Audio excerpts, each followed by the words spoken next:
Hello and welcome to Market Domination. I'm Josh Lipton, live from our New York headquarters. It's just an hour to go until the closing bell, and stocks selling off here. Our very own Jared Blickery is standing by with the headline. Jared. Thank you, Josh. Well, this is not looking pretty. Let's take a look at the Dow here, off 900 points, and that we are adding to that right now. We haven't had a four-digit down day in some time, 1.86% to the downside, and you can see we are hitting session lows as we speak. But the NASDAQ doing even worse. These are some of the worst days that we've seen in several months here. NASDAQ Composite down about 2.26%, S&P 500 down over 2%, and even the Russell 2000 and the mid-caps, which were safety trades last week, Russell 2000 under by about 1.25%. Do want to show you what's happening with the VIX. We are back above 20. It's been a while, but we are back, and that just signals that there is more institutional hedging demand. Some call it a fear gauge, some call it a barometer of institutional hedging demand. However you look at it, it is up right now. Let's take a look at the 30-year T-bond yield. This is up 8 basis points to 4.92%. The Japanese bond market is in revolt right now. The 30-year in Japan is up 26 basis points, and that is just incredible. I'm going to show you a 3-year chart here real quick. Every time the 30-year has approached or exceeded 5% over the last few years, we have had a sell-off of sorts, and it's usually not just one day, so we'll have to see what happens this time. Do want to move on here. We got the U.S. dollar index, and I'll go to an intraday. That is down by about 0.8%. That's a lot for the Dixie. And let's check out the sector action. Only staples in the green, and let's remember that was another strength trade last week, so we had a bit of warning. Something was underfoot here. Consumer discretionary, financials, and tech are the worst off, but industrials also down by 2%, and real estate almost there. Want to show you the NASDAQ 100. A lot of dark red in the mega caps. The mega caps have not been doing that well recently, certainly not today. Tesla down almost 4%, Amazon right there with it, Broadcom almost 5%, and then Nvidia and Apple down 3%. A lot of red on the board. A couple green spots. Micron's up 0.8%, but that's not going to carry the index. Let's check out the Dow as well. And here we see some of the weakness in financials we were just highlighting. JP Morgan down 3%. Again, this is earnings season. Regional banks reporting right now. Some of the industrials as well, but not looking good. The green spots, these are largely defensive trades. Procter & Gamble, which is a staple. Coca-Cola, also a staple. United Health, which is healthcare, and very similar trades. But Caterpillar down 3%. 3M after disappointing earnings, that's down 7%. And I'm going to show you what it's looking like on the leaderboard. Only biotech in the green, that's that healthcare trade, and Bitcoin leading the way down here, followed by a lot of other red. Let me just leave you and show you what's happening in the crypto realm. Bitcoin down 4%, Ethereum down 7%, and Bitcoin, I believe, well below 90,000, 89,500. So send it back to you, Josh. All right, thank you, Jared. Appreciate it. Well, President Trump doubling down on his push to take control of Greenland, escalating rhetoric just as world leaders gather in Davos. For more, we're bringing in now Yahoo Finance Washington correspondent Ben Werschel. Ben. Yeah, Josh. So what we've seen over the last day is a real kind of heightened rhetoric from Trump and his team on this issue of Greenland. And I think most importantly for markets, a sort of open mockery of Europe that is obviously kind of a real big kickoff to this Davos week. This back and forth began overnight. That Truth Social post was one that you showed on screen. But Trump is speaking to the White House right now and is continuing to sort of lob verbal jabs at Europe. He called Norway's pushback against him a joke. He questioned whether NATO would even come to U.S. aid. This is sort of obviously sets the stage for Trump's speech tomorrow in Davos. He's going to be traveling there later tonight. And we've already seen a lot of world leader reaction in Davos, folks that are there already, kind of pushing back on this real strongly. The NATO alliance is a big aspect of the conversation today, but also the European trade deal. I think that's the sort of more pressing issue for markets and whether that's up in the air. The European Commission President, Ursula von der Leyen, had a speech at Davos this morning where she talked about how she sort of questioned whether the European trade deal would be able to go forward. Her line was like, when friends shake hands, that should mean something. This comes, of course, after Trump has promised to increase tariffs above this trade deal beyond what he agreed to a few months back. Mark Carney has also delivered another sort of remarkable speech in Davos today about kind of smaller countries and companies standing up to Trump aligning together against these big powers. The Trump team's big criticism of Europe, of course, is that it's essentially a debating society that doesn't follow with action. We'll see if they actually follow through on here. But this has kind of been a remarkable display today, both from Trump in lobbying jabs at Europe and Europe in sort of trying to say they're going to stand up in response. And so, Ben, if I'm a viewer, right, I'm an investor, I'm tracking this story, what am I watching for, Ben, both tomorrow and in just the days ahead? Like, what needs to be on my radar? Yeah, I think this trade deal aspect, that's the sort of thing that I think is most fragile here. And then we're going to have a few days of back and forth on there. Trump's speech tomorrow obviously will be the main event. That happens at 8:30 a.m. Eastern time over in Davos there. It's going to be followed, we expect, by Trump meeting with foreign leaders, but also meeting with CEOs. So we'll expect to get a lot of back and forth there. Thursday is also going to be an important day, I think, for market folks to watch. The European Union the European Commission is set to gather again for another meeting about how to respond to Trump's tariff threats. So they'll gather in Brussels after a lot of them leave Davos. And so we'll have a sense of kind of how real Europe's response here could be. And that could sort of set up a clash in the weeks ahead of this February 1st deadline when Trump says he's going to raise tariffs over the Greenland issue. All right, Ben, thank you. Appreciate it. Thank you. Well, stocks, treasuries, and the U.S. dollar getting hammered here as the so-called Sell America trade returns to markets amid President Trump's pursuit of Greenland. Joining me now, we've got José Torres, Interactive Brokers senior economist, and Phil Orlando, Federated Hermes chief market strategist. Welcome, guys, both. Phil, I'll start with you. Listen, you're looking here, stocks down, yields moving higher. What do you make of it, Phil? What are you telling clients about Trump's new tariff threats? First of all, thank you very much for having me back on the program. What we're telling clients to do is take a deep breath and just sort of relax. That this is sort of Liberation Day Part 2. We saw what happened last February, March, and early April. Stock market down 21%. And then when cooler heads prevailed, the market had a very powerful rally in the back part of the year. What we're seeing over the last, day or two regarding Greenland is kind of Trump being Trump. Let's make some wild assertions. The United States has legitimate defense issues and desire for mining some minerals in Greenland. I think this is probably the first step to cooler heads prevailing and sitting down and negotiating some sort of a reasonable deal that everyone can agree to and feel comfortable with. But the initial bluster is creating this 2% move down across the board. Jose, I want to bring you in as well. Now, I know you're an economist, but you watch the markets carefully. When you're talking to clients, do you look at this, Jose, and say, okay, a lot of red on the screen, it's a buying opportunity?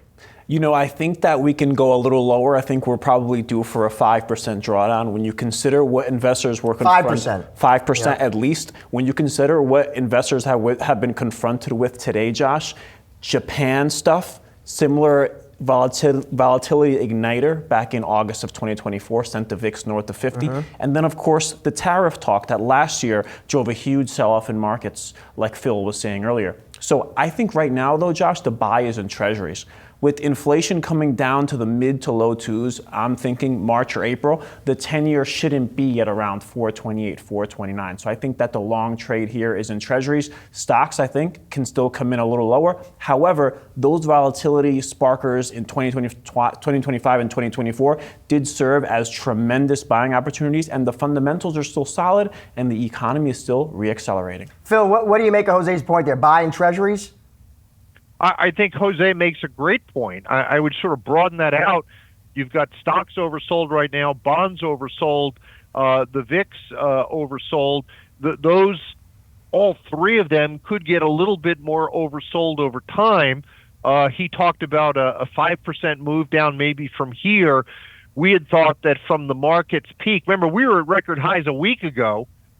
Maybe we retest the 200-day moving average. That would be a total of a 9% move down. We're off about 3% here over the course of the last week. So I think Jose is exactly on target. All three of those could be interesting based upon how oversold things get over the next couple of days. But this speech in Davos tomorrow, and whatever negotiations take place over the balance of the week in Davos, all of those things are going to be important near-term drivers. Jose, since we're talking Trump and tariffs, the other big event we're still waiting for the Supreme Court to weigh in. I'm just curious, how do you think they rule there, and what does that mean for markets?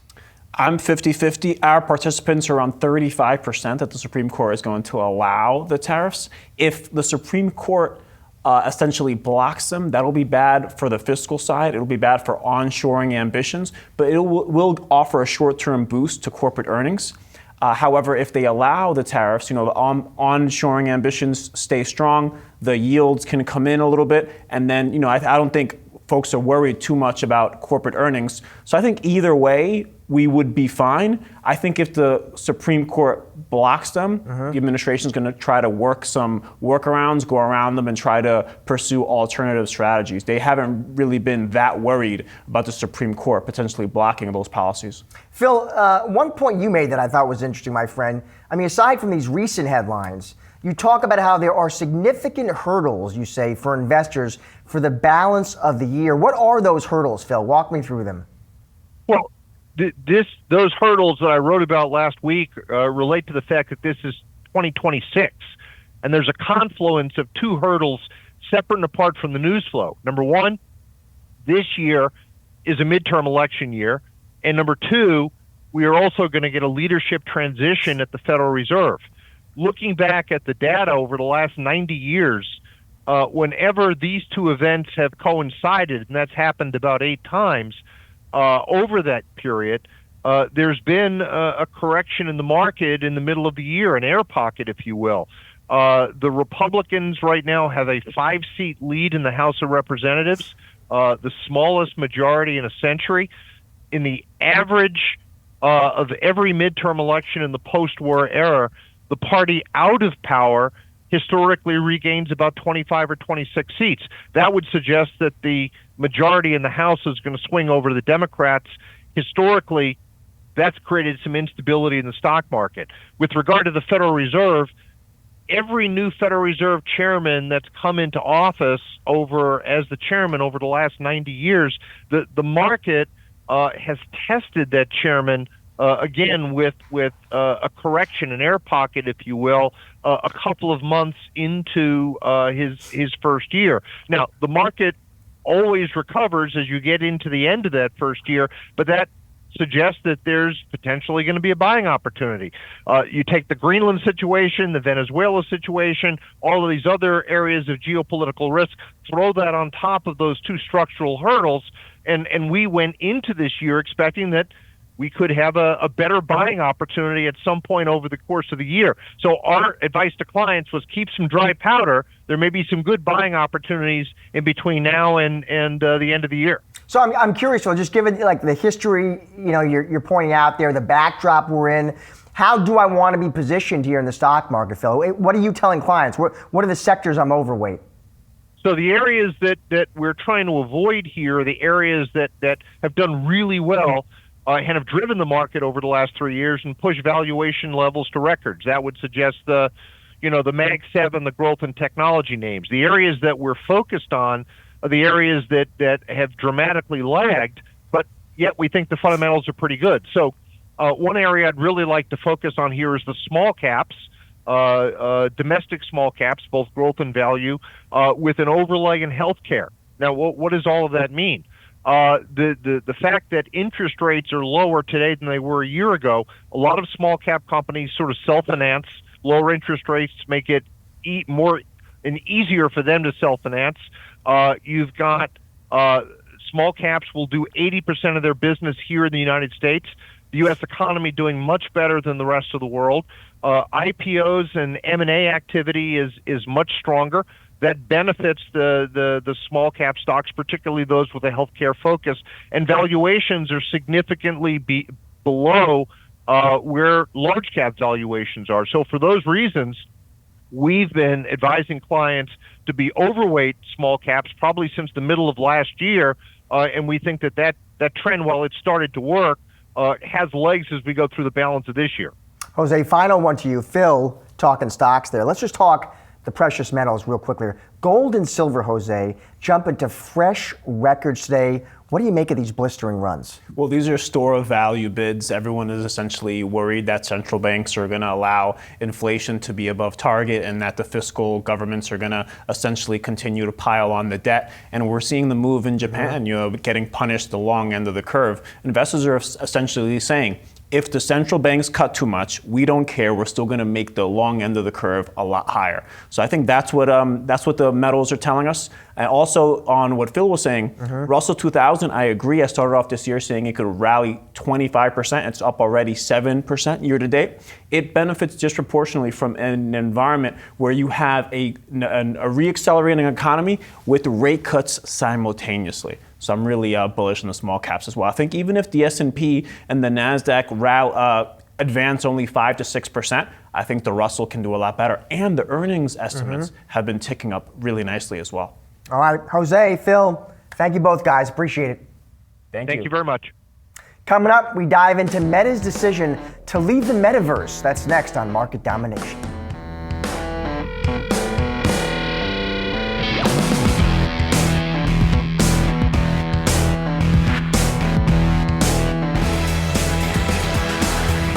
The Supreme Court's case involving Fed Governor Lisa Cook to pose as a test for the Federal Reserve's independence, and Yahoo Finance's Jennifer Schonberger joining us now with the details. Jen.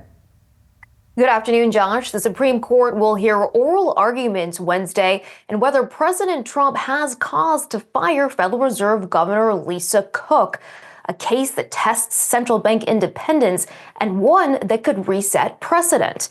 At stake, will the conservative-leaning court uphold independence of the central bank, which sets interest rates to try to control inflation, by insulating Fed board members from being fired by the president at will? In a rare appearance and a show of just how important this case is, Fed Chair Jerome Powell is expected to attend the oral arguments, a person familiar with the matter tells Yahoo Finance. Treasury Secretary Scott Bessent says he thinks that's a mistake, telling CNBC in an interview earlier today, quote, "If you're trying not to politicize the Fed, for the Fed chair to be sitting there trying to put his thumb on the scale, that's a mistake." Now, this case is the latest in the broadside that the Trump administration has been bringing against the central bank. Earlier this month, the Department of Justice opened a criminal investigation against Chair Powell on testimony he made before the Senate this past June on multi-billion-dollar renovations of the Fed's headquarters here in Washington. Now, since the Fed was established in 1913, no president has ever actually fired a member of the Fed. Section 10 of the Federal Reserve Act states that each member of the board shall hold office for 14 years unless sooner removed for cause by the president. The statute does not detail what exactly constitutes for cause. That term has been interpreted in legal rulings previously to mean either inefficiency, neglect of duty, or malfeasance. So it is those two words, for cause, that the justices are going to be picking apart tomorrow during oral arguments. Now, the High Court had suggested this past May that members of the Federal Reserve Board are insulated from being fired by the president at will. However, in more recent cases and decisions, the High Court appears to be chipping away at the independence of other agencies, most recently in a case involving the Federal Trade Commission, where it looks like justices will side with the president. Josh? All right. Thank you, Jen. Well, Meta laid off 1,500 workers from its Reality Labs division last week as it moves away from its vision for a future in the metaverse and funnels billions into AI. So how did CEO Mark Zuckerberg go from naming his company after the metaverse to pulling away from it? Yahoo Finance tech editor Dan Howley is here to break it all down. Dan, where did it all go wrong for Meta's metaverse? Dan, walk me through it. Yeah, Josh, according to some experts I spoke to, it kind of started out right from the beginning. When Mark Zuckerberg basically laid out his vision for the metaverse, it was kind of this futuristic platform where he talked about you being able to do things like play games remotely with friends, but not as you would today, as though you would actually play with a hologram. And so there were these grandiose ideas of maybe having meetings as, different types of avatars, but it really just kind of fell on its face when kind of put to the test.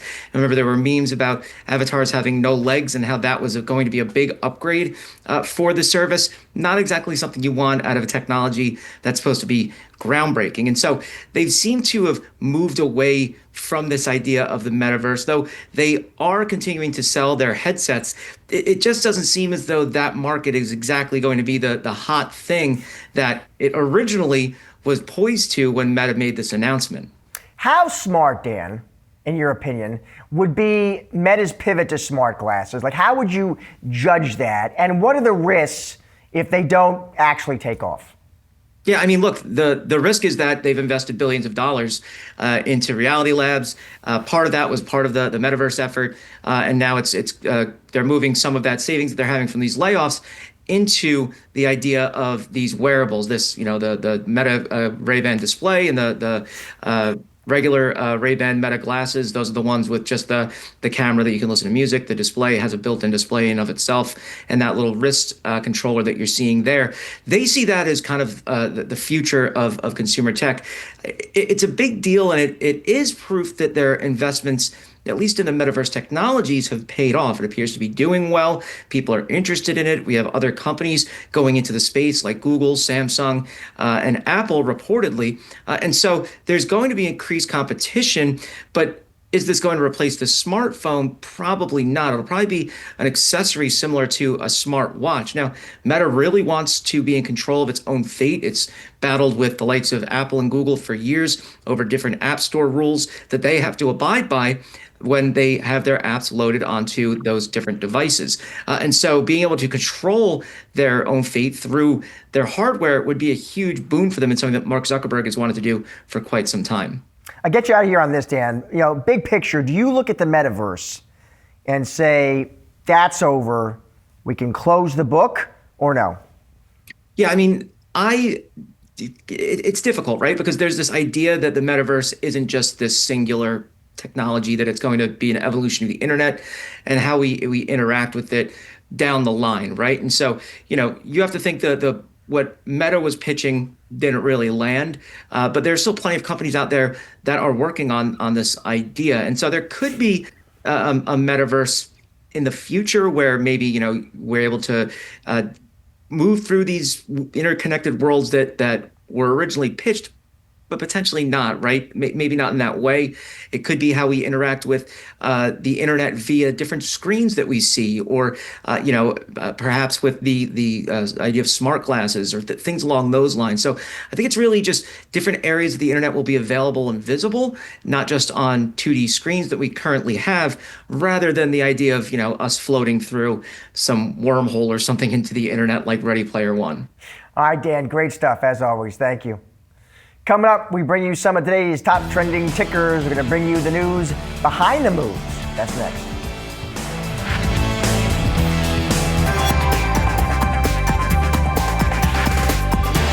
Now time for some of today's trending tickers. Yahoo Finance's Brooke DePalma joining us now for a look at NVIDIA, Apple, and oil stocks. We'll start with NVIDIA. Those shares under pressure as the pressures turns up a notch on the AI trade. Barron's did have a good write-up, Brooke, on this. We did have analysts at Deutsche Bank. They point out suggesting 2026 could be a critical one for AI companies. I definitely think that this is kind of like the show me year. I think that in 2025, we were trying to parse through who exactly the winners were going to be here. And now as we make way into 2026, we really need to see actual tangible results. At least that's what I'm hearing from the street. And when you think about NVIDIA's tie-up with OpenAI, that was another point that this analyst wrote as well, is that OpenAI is particularly extended and maybe most at risk, as it seems to not yet have found a workable business model to cover its reported cash burn of $9 billion last year and likely $17 billion this year. Keep in mind, NVIDIA is a partner of OpenAI, and this will definitely be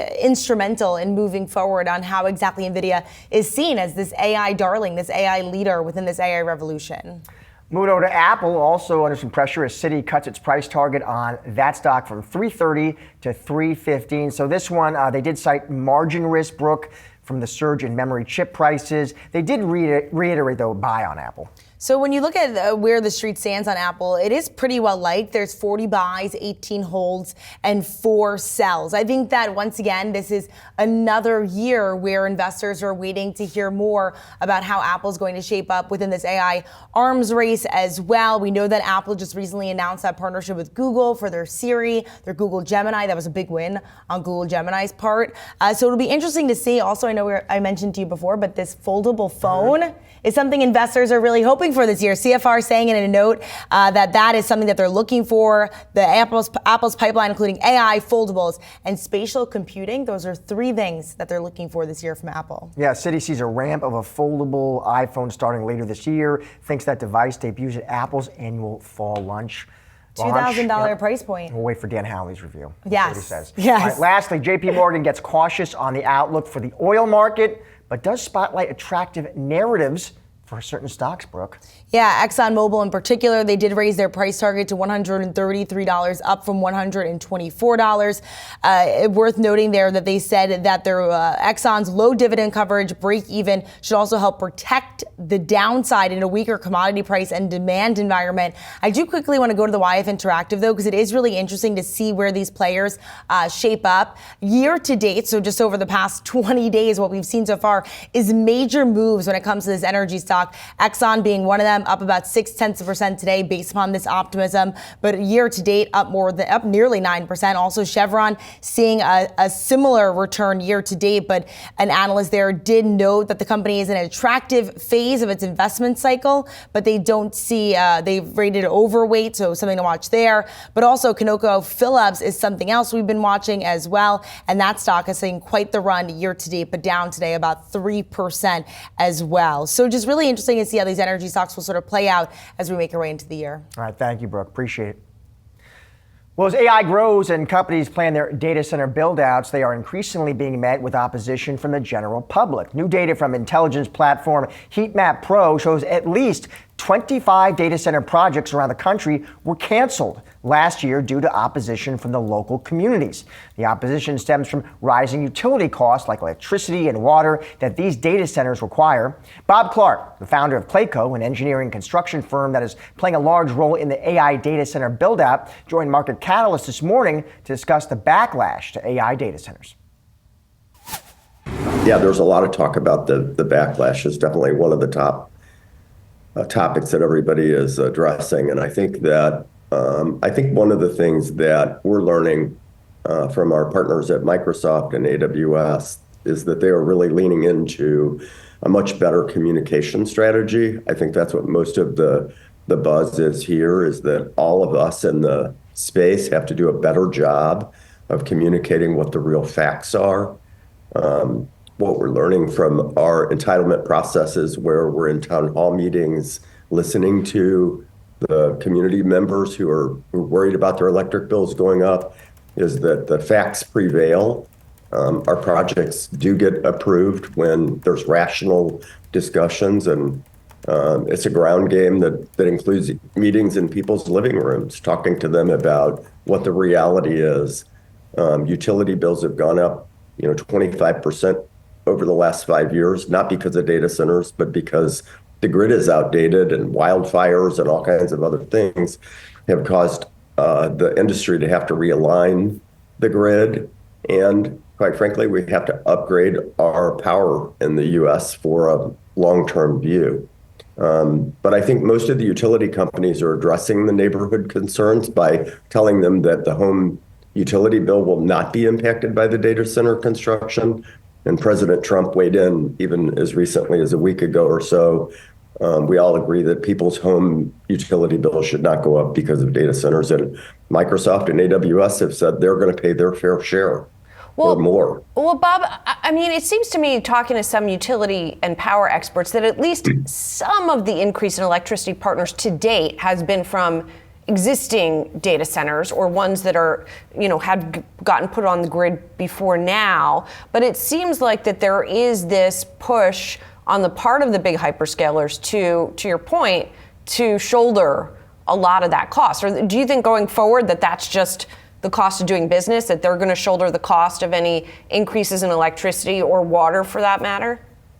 Well, hopefully there will be a boom in advanced manufacturing and new onshoring of manufacturing during this administration. That's what the hope is, I think. And all of that will cause, the utility companies to have to power up and to realign their grid. And, we're hopeful as a builder to be, building more car plants in the U.S., more battery plants, more battery storage. So it won't just be data centers. Data centers are a big user of the power, but hopefully, we want a boom of manufacturing and new business across the United States, real job creators, and it won't just be the data centers as the kind of boogeyman. I think, as I said before, I've really been impressed with the hyperscalers' recent move into this argument to say that they're going to pay their fair share. They're signing long-term power agreements with the utility companies, which I think will strengthen both the grid and the power availability over the next 20 to 25 years. And again, I think it's having rational conversations with people across the spectrum in these town hall meetings. And when people really hear the facts, which are the driving thing that I think people have a misunderstanding about, is the job creation of these data center projects in the communities, which are vast, long-term, game-changing kind of labor numbers in these communities. And when people really learn and hear, the amount of dollars that go into payroll over the life of these data center campus construction projects, I mean, it's game-changing for their revenue streams, for their restaurants, their gas stations, their retailers. And then the long-term revenue is a game changer for their hospitals, their fire departments, and their personal security with their police departments. So again, we've been winning the battle, but it's a ground game, and we need everybody to be transparent. The hyperscalers, the developers, and everybody has to step up their communication game. I believe it's more of a communication problem. Right. And we all have to do a better job. Bob, the projects that have gotten canceled that we mentioned at the top there, are they being moved to other places? Have you been seeing that happening? And if so, I would imagine that it takes a while, right? You got to do the permitting and site surveying and all of the groundwork. So I believe a couple things. I believe some of those projects will go back and get approved.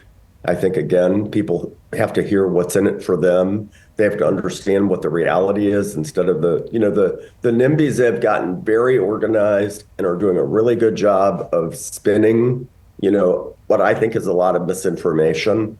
Like the what's in it for me is very beneficial to these communities when they really see the dollars and the people are trying to attract other types of manufacturing into their communities, or casinos or other revenue generators, because they all have busts in their budget. When they really learn what a data center can do, a data center campus, like in Quincy, Washington, as an example, I mean, the place has brand new schools. The place has an amazing fire district. And all of that is because of the data center boom that came to their town. And it's, still has a small town feel. So. And Bob, I am curious on the job front, because Quincy is an interesting example. They have a bunch of data centers too, so they've definitely gotten that influx of capital for municipal purposes. And you guys come in, and it seems to me that most of the job creation happens in the construction process, right? Like a data center itself doesn't employ that many people, right? Is it a matter of the capital coming in? No, I think that's a misconception. First of all, they take 4 or 5 years. The labor goes on, and you're talking about a data center campus that may have 1,500 to 2,000 workers who are making over $100,000. Some of the electricians today are making $185,000 a year. A lot of those are local people from those communities. I know in particular, our big hyperscaler clients are doing a lot of community outreach. We're doing apprenticeship programs, and we're bringing people into the trades that have never contemplated being in the trades before. But after we're finished with the data center, there's still retooling of the data centers. It's like the car plants. When we build a car plant, we actually never leave. because there's constant updating, there's constant retooling, there's replacing the servers. So while they say they may be 100 full-time technician jobs, there's another 300 or 400 jobs that are generated by a large-scale data center in the community. And if you look at Quincy as an example, we at Clayco have done, I don't know, probably several $1 billion worth of construction in that town over the last 7 or 8 years. It's been a constant labor driver into their community. And now there are really significant number of permanent jobs in those data centers. So I think that, again, this is getting in people's living rooms and in the town hall meetings and setting the record straight on the job creation front. Bob, thank you so much for being here. And obviously, you're trying to make some progress on that communication front. Appreciate it. Exactly. Thank you, Julie. Coming up, trade tensions push gold and silver to new highs. We'll get an outlook on the sector. That's next on Market Domination.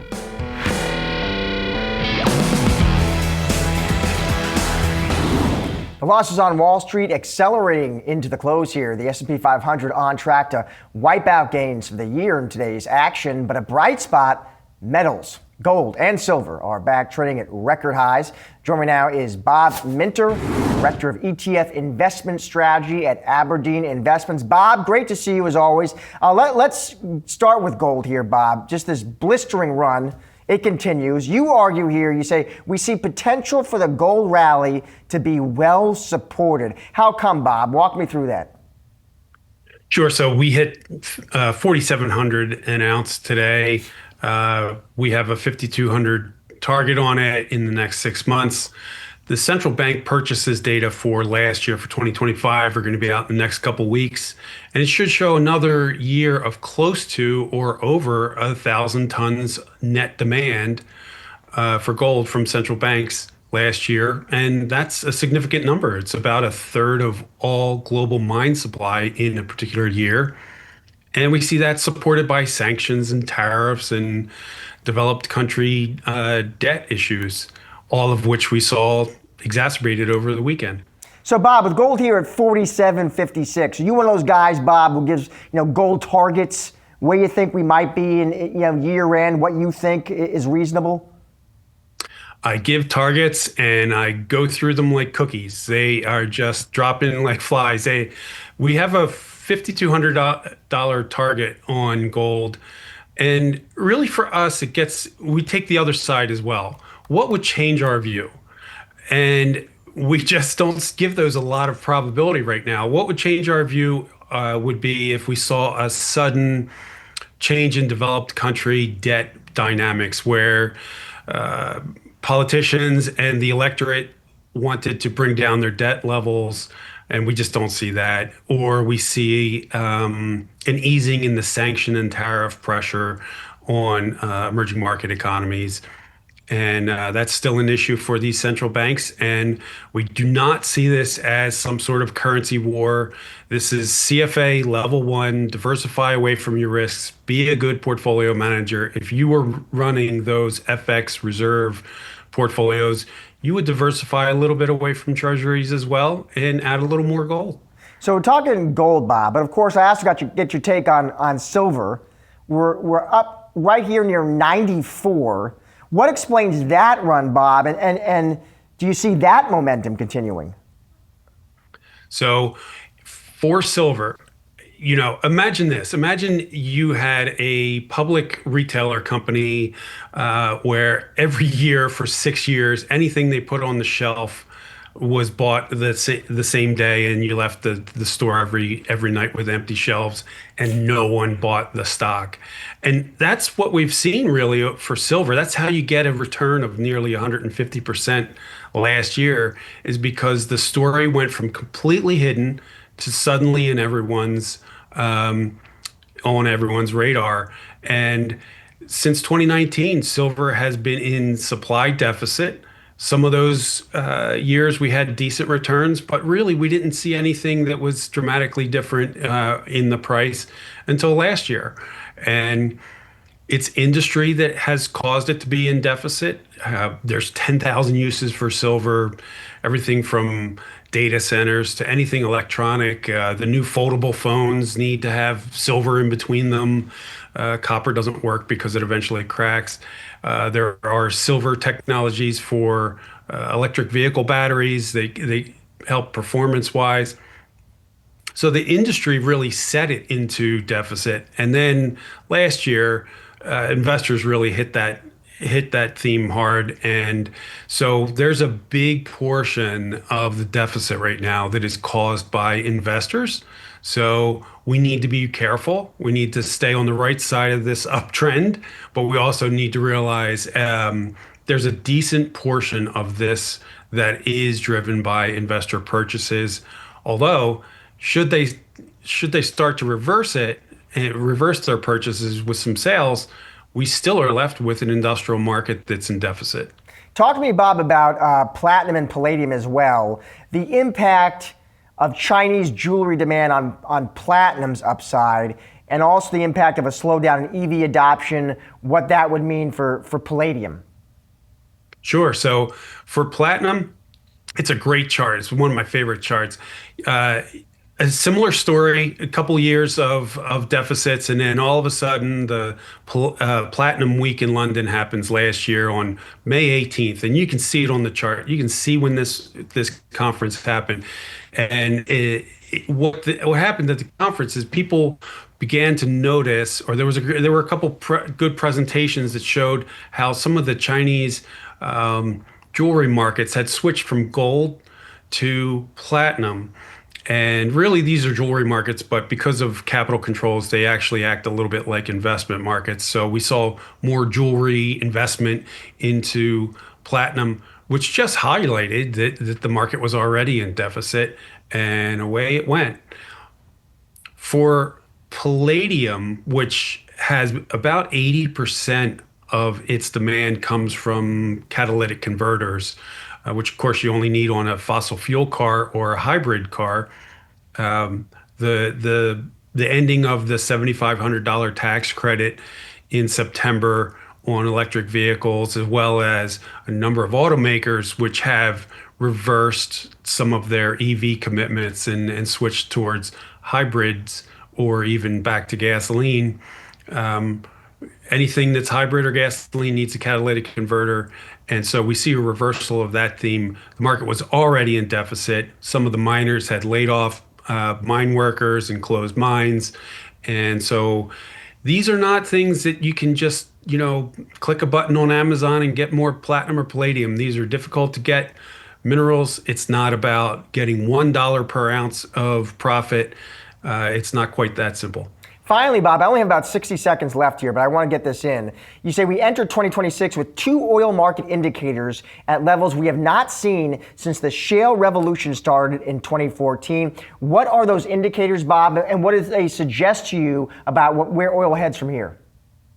So both indicators, normally you don't see them at the same time, but both indicators point to an offside market.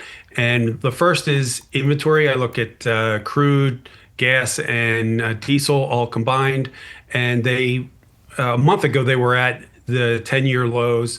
Now they're slightly over that, but typically that means that there's not quite enough production to keep up with demand. And the other one is money manager, the number of contracts of WTI crude that money managers own, and that's the pain trade right now. Portfolios are as least protected versus an uptick in oil price as they have been since the beginning of the shale revolution in 2014. Bob, always great to see you and to have you on the show. Thank you. Thanks, Josh. We're wrapping up today's Market Domination. Don't go anywhere. We've got you covered with all the action following the closing bell. Stay tuned for Market Domination Overtime.